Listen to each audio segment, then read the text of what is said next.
Vilafranca en Comú donarà suport als pressupostos municipals pel 2024 perquè incorporen propostes dels nostres eixos prioritaris del programa per aquest mandat.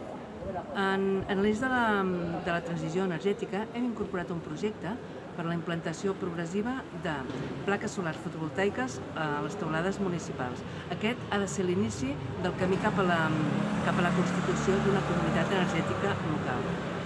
En l'eix de la millora dels serveis i equipaments públics hem incorporat un projecte per a la construcció de la nova biblioteca i també hem incorporat un estudi del pla d'usos de l'edifici de l'antic Hospital de Sant Francesc, un estudi que ens digui per què podem fer servir aquell edifici i per què no.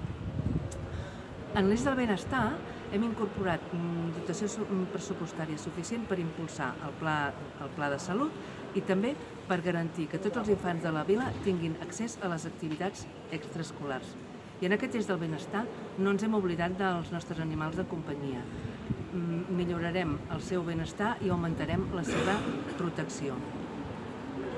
I en l'eix de l'urbanisme centrat en les persones hem insistit molt en la millora contínua de l'espai públic, especialment de les voreres, i hem posat molt l'èmfasi en la pacificació dels entorns escolars per arribar a tenir uns entorns escolars segurs pel que fa al trànsit rodat.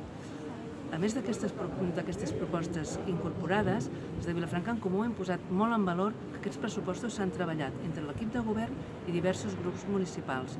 Això per nosaltres és molt important, és una bona senyal i és per tot això que Vilafranca en Comú donarà suport en aquests pressupostos pel 2024.